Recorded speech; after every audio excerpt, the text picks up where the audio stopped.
Ito, sir.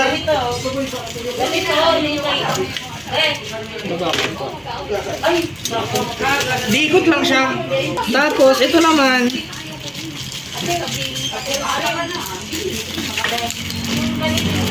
Bababa mo lang siyang ganyan, bababa. Tapos angat mo lang. Kapag ganito dulo ng gripo mo, pwede mo na i-direkta. Kapag ganyan na. Ano yung gripo mo? Nakabukas lang siya? Opo, kasi pag nakuha niya na yung tubig na kailangan niya, nag-o-off yan dito. Kahit nakabukas yung gripo mo, hindi pumapasok yung tubig. Automatic na siya. Oo, automatic po talaga siya. Nag-off siya rito. Kaya may filter yan eh. Yung pinakatubig niya may filter. Para kung madumi man yung tubig mo, nasasala niya rito bago pumasok sa tap. Malinis po rin talaga siya. Kaya liit lang. Kung metal naman, kung metal yung gripo mo, pwede mo nang hindi i-direct. Hindi, ganito lang yata ang grip mo. Di ba ganito lang? Ito lang yung dulo yun. Ganito. Yan. Tapos papasok mo na lang. Ito, tabi mo na lang to. Pasok mo na lang yung gripo mo ganyan. Tapos pag nag-lock na siya, okay na. Pag tatanggalin nyo ulit, baba nyo ulit, tapos hagtakan nyo lang to.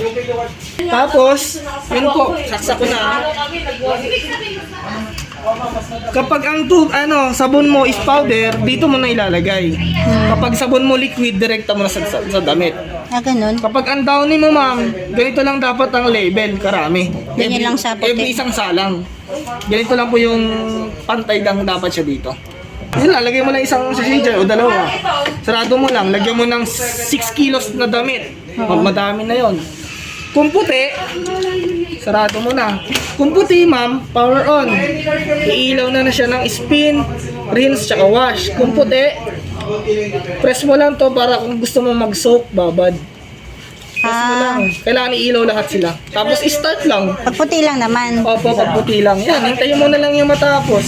Kung gaano karami yung damit mo, kung ilang ikot na lang siya kusa, magkukuha ng tubig na kusa. Basta nakababalan yung drain. Ano nga ba lang? Ibig sabihin, unang salang talaga nakasalpak na yung gripo? Yes po. Tuloy-tuloy lang Tuloy-tuloy yun? lang Kahit po di yun. patayin doon? Opo, kahit di patayin, nagdito siya nagpapatay. Hanggang sa pagbanlaw? Tapos, opo, Oh. dire-diretso na po yun. Ngayon, kapag tapos na, magtutunog yan. Tapos, panibagong ko na naman program. Power on, hindi ka na magsusok. Yan, tatlo na lang, start ka lang yan. Wala na. Kapag panibagong salang na naman? Kapag Ibig sabihin, tuloy-tuloy na yan hanggang madry? Yes po, hanggang madry na siya. Kapag na-dry na siya, tutunog na lang siya? Opo. Kung gusto mong pinakamatagal na dryer, ito po, air dry, 30 minutes siya mag-add-on siya rito. Kaso matagal na siya, isang oras lagpas na siya. Ay. Pero kapag ano lang, Pero manually spinner lang. lang, katulad ng ganito, Oo. spinner lang yan, kasama na siya dito. Automatic na nga siya. Oo, automatic. Pag gusto ko lang siya matagal, dyan lang. Tapos ganito ang ikot niyan pag naglalaba. Ito, testing ko lang naman itong program na to. Start. Ganyan siya. Umiikot siya 360 diretso siya. Hindi siya yung ganyan-ganyan. Dire-diretso lang. Diretso din siya. Ganun din sa dryer niyan, ma'am. Mag sa dryer. Ito pang testing lang naman to.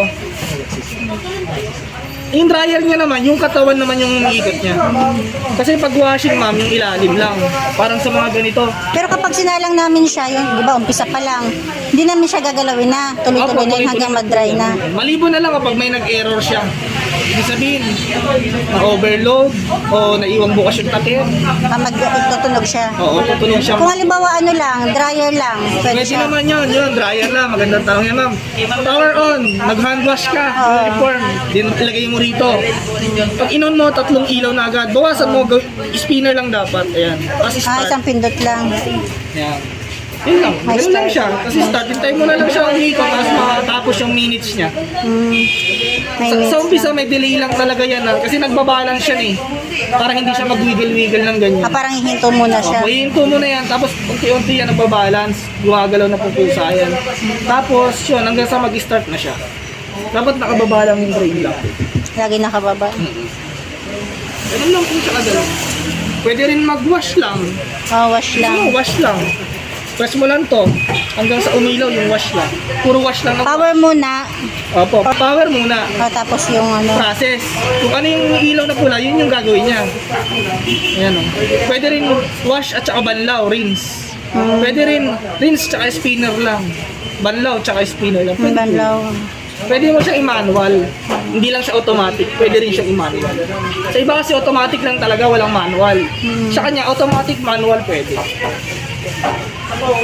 Tsaka maganda siya, hindi nangangalawang kahit mabasa. Plastic yung body, parehas sa mga ganito. Ano ba, may ingatan ba dito na hindi mabasa? Wala naman ma'am, ito okay na naman basa, huwag lang mababad. Kasi ito may plastic pa yan. Tapos yung pinakailalim niya may goma pa na nakatakip, kaya okay lang ito mabasa, nare-required. Tapos pag napansin kayong error dito, error. Paanong error? Ganito ma'am, makikita mo sa manual. Yun. Pag ito ma'am, may napansin kayong ganyang number or letter number. Dito.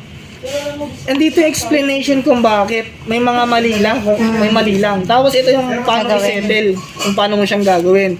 Or optional, para mas maintindihan mo, manood ka sa YouTube. Bakit lumabas yung ganito sa automatic.